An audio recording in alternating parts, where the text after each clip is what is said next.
Alors aujourd'hui, on va regarder un peu dans la notion de géométrie tout ce qui est par rapport au plan cartésien. On va démystifier un petit peu le plan cartésien, puis on va également regarder le vocabulaire qui est lié au plan cartésien.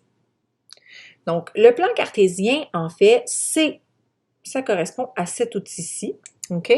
Donc, tu étais habitué d'avoir un plan cartésien qui ne possédait, dans le fond, qui possédait seulement l'espace en haut à droite, donc avec un axe qui est horizontal, qu'on appelle l'axe des X, donc l'axe des abscisses, et un axe qui est vertical, qu'on appelle l'axe des Y, l'axe des ordonnées. Tu te souviens le petit truc que je t'ai dit pour te souvenir que c'est les Y qui est dans ce sens-là, c'est que le Y, il y a une petite ligne là, comme ça là, en bas, donc il est à la verticale à ce moment-là.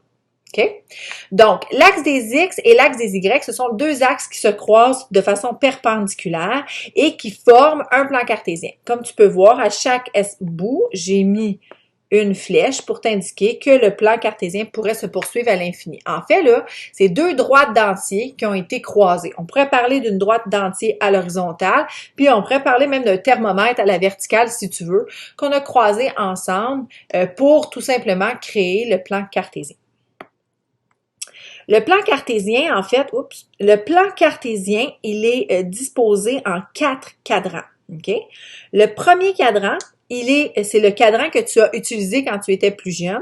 C'est le cadran des éléments positifs. OK?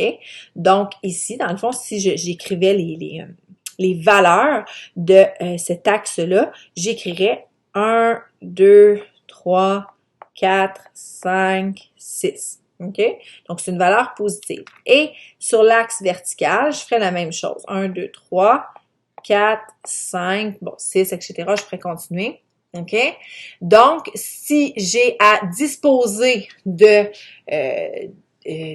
point dans cet axe-là, en fait, ça va être de ce côté-là positif au niveau des X et positif au niveau des Y. Ensuite, tu as le deuxième cadran qui est en haut à gauche, qui lui va être de ce côté-ci plutôt, de la droite des entiers. Moins 1, moins 2, moins 3, moins 4, moins 5, moins 6. Donc, la première coordonnée va être négative parce qu'on a les X avant les Y dans l'alphabet.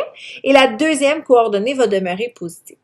Dans le troisième cadran, c'est le cadran moins qu'on appelle parce que, en fait, je nomme toujours les X en premier, je vais être du côté négatif, moins 1, moins 2, moins 3. Et du côté des Y, eh bien, je vais également être du côté négatif parce que je serais sous zéro là, si c'était un thermomètre. Et le dernier cadran, c'est le cadran plus-moins, le quatrième cadran. OK? Et donc, du côté des X, parce qu'on nomme les X en premier, on va voir qu'on va être du côté positif. Et du côté des Y, on va être du côté négatif. Donc, dans un plan cartésien, on a ici, en fait, le point central qu'on appelle le point d'origine. Ce qui est écrit à côté, c'est ce qu'on appelle une coordonnée. On va aller voir tout de suite, puis je te reviens. OK? Donc, dans une coordonnée, ce que tu vois en bas ici, ça, on appelle ça, OK, des coordonnées ou un couple de coordonnées. Donc, dans une coordonnée, je commence par mettre une parenthèse.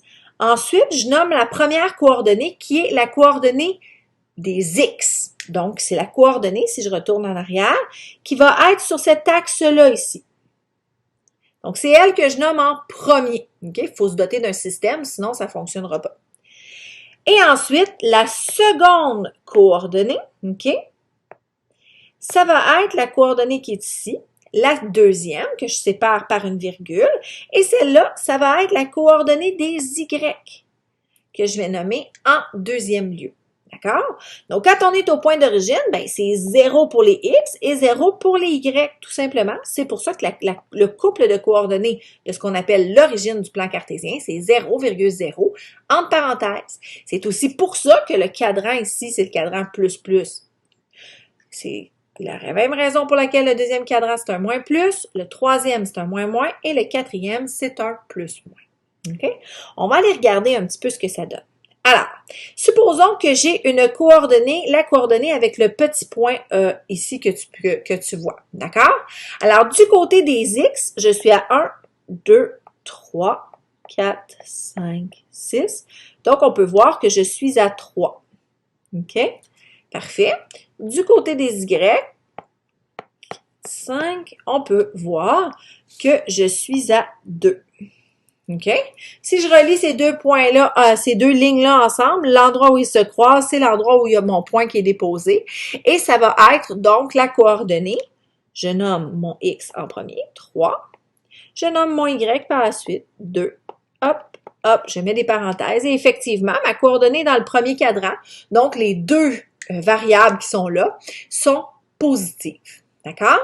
De l'autre côté, j'ai un second point qui, lui, est ici. On va le mettre ici, c'est ce point-là. OK, tu peux le voir. Donc, ce point-là, ici, du côté des X, je suis du côté négatif de la droite d'entier. OK? Donc, je suis à moins 5. Et si je vais trouver la droite perpendiculaire qui le croise, je suis ici. Je suis à 1. Donc, j'écris ma coordonnée moins 5,1 avec des parenthèses de chaque côté. Et c'est logique parce que je suis dans le deuxième cadran et c'est une coordonnée négative positive. Je le refais une dernière fois, puis maintenant, tu peux prendre le temps de faire pause sur la capsule pour essayer de trouver toi-même la coordonnée. D'accord? J'ai enlevé les notions de cadran et tout ça. Commençons, débutons par le point rouge. Donc, je vais commencer par écrire mes coordonnées. OK? Donc, première étape, je vais écrire mes coordonnées. 1, 2, 3, 4, 5, 6. 1, 2, 3, 4, 5. Moins 1, moins 2, moins 3, moins 4, moins 5, moins 6, moins 1, moins 2, moins 3, moins 4, moins 5, moins 6. OK. On commence par la rouge. Alors, je commence par tout simplement, je vais garder mon crayon rouge, tiens, faire une ligne qui part de mon axe des X, aller croiser mon point rouge. Et je vais faire la même chose en faisant une ligne qui croise de façon perpendiculaire et qui croise également mon axe des Y. Alors, je me retrouve avec la coordonnée 2, parce que je nomme X en premier, hein, A, B, C, truc machin, X, Y, Z, donc X vient avant Y. Et je nomme mon Y par la suite. Je mets une virgule, moins 3, et je mets des parenthèses. C'est logique parce que, regarde, tu es au quatrième cadran, et c'est le quatrième cadran, c'est un cadran positif, négatif. OK? On y va pour la coordonnée verte. OK?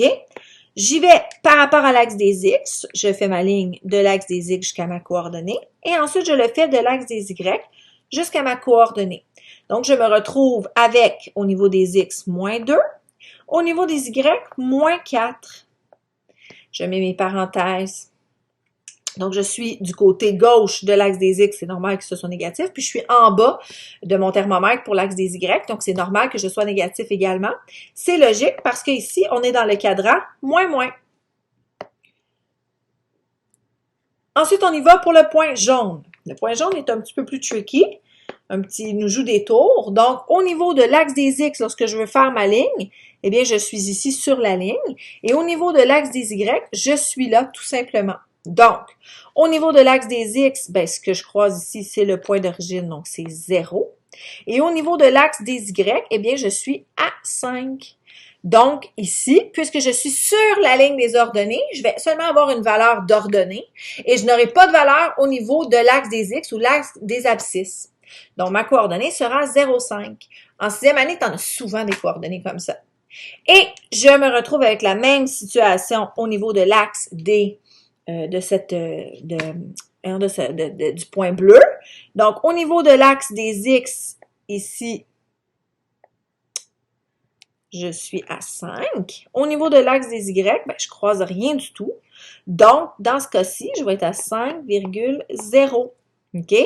Donc, ma coordonnée sera, mon couple de coordonnées va être 5,0. Et c'est logique parce que je suis sur l'axe des abscisses, donc je vais ou des X, je vais seulement avoir une valeur au niveau des X ou au niveau des abscisses, puis rien au niveau des ordonnées. Donc, j'espère que ça t'a donné un petit coup de main pour mieux repérer les coordonnées dans un plan cartésien. Évidemment, si tu possèdes la coordonnée et que tu dois la valider toi-même.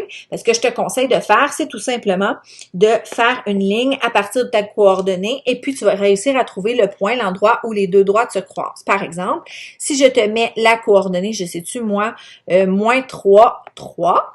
À ce moment-là, tu sais que le premier moins 3, tu vas le mettre au niveau de l'axe des X. Évidemment, toi, tu fais ça avec une règle, là. OK? Moi, je fais ce que je peux. Et au niveau de l'axe des Y, tu vas y aller avec dans ce sens-là, comme ça. Et tu les croises ici. Donc, tu vas pouvoir dessiner ton point ou tracer ton point à l'endroit où tes deux droites vont se croiser. Donc, le point moins 3, 3, il va être situé ici, tout simplement. J'espère que ça t'a donné un coup de main, puis on se voit à une prochaine capsule. Salut!